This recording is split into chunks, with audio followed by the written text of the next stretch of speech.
English premier ലീഗിൽ Manchester യുണൈറ്റഡിന് പരാജയം. ഓൾഡ് ട്രാഫോർഡിൽ നടന്ന മത്സരത്തിൽ ഫുൾഹാമാണ് മാഞ്ചസ്റ്റർ യുണൈറ്റഡിനെ പരാജയപ്പെടുത്തിയത്. 1-നെതിരെ 2 ഗോളുകൾക്കാണ് യുണൈറ്റഡിൻ്റെ പരാജയം. പരിക്ക് കാരണം ഹോയ്ലുണ്ടും ലൂക്ക് ഷോയും ഇല്ലാതെ ഇറങ്ങിയ മാഞ്ചസ്റ്റർ യുണൈറ്റഡ് മോശം പ്രകടനമാണ് ഇന്ന് കാഴ്ചവെച്ചത്. ആദ്യ പകുതിയിൽ ഗോളവസരങ്ങൾ സൃഷ്ടിച്ചതും ഗോൾ കീപ്പറെ പരീക്ഷിച്ചതും ഫുൾഹാം ആയിരുന്നു. എങ്കിലും ഗോൾരഹിതമായ ആദ്യ പകുതി അവസാനിച്ചു. രണ്ടാം പകുതിയിൽ 65-ാം മിനിറ്റിൽ ഫുൾഹാം ലീഡ് എടുത്തു. കാൽവിൻ ബാസിയാണ് ഗോൾ നേടിയത്.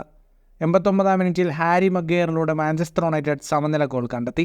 ഇഞ്ചുറി ടൈമിൽ വിജയ ഗോളിനായി യുണൈറ്റഡ് ശ്രമിച്ചെങ്കിലും ഫുൾഹാം വിജയ ഗോൾ നേടി. അഡാമയുടെ അസിസ്റ്റിൽ ഇവോബിയാണ് ഫുൾഹാമിൻ്റെ വിജയ ഗോൾ നേടിയത്. പരാജയത്തോടെ 44 പോയിൻറ്റുമായി യുണൈറ്റഡ് ലീഗിൽ 6-ാം സ്ഥാനത്താണ്. ഫുൾഹാം 32 പോയിൻറ്റുമായി 12-ാം സ്ഥാനത്തും നിൽക്കുന്നു. പ്രീമിയർ ലീഗിലെ മറ്റൊരു മത്സരത്തിൽ ബ്രൈറ്റനെ എവർട്ടൺ സമനിലയിൽ കുരുക്കി. മത്സരത്തിൽ ഇരു ടീമുകളും ഓരോ ഗോൾ വീതം നേടി. രണ്ടാം പകുതിയിലാണ് ഗോളുകളെല്ലാം പിറന്നത്.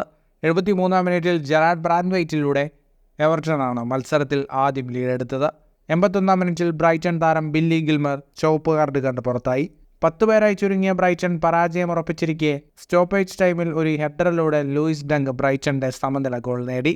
മത്സരം സമനിലയായതോടെ ബ്രൈറ്റൺ 39 പോയിൻറ്റുമായി ലീഗിൽ 7-ാം സ്ഥാനത്താണ്. എവർട്ടൺ 21 പോയിൻറ്റുമായി 17-ാം സ്ഥാനത്തും. ഫുട്ബോൾ ലോകത്തെ കൂടുതൽ വാർത്തകൾക്കും വിശേഷങ്ങൾക്കുമായി സ്പോർട്സ് കഫേ ഇപ്പോൾ തന്നെ സബ്സ്ക്രൈബ് ചെയ്യുക.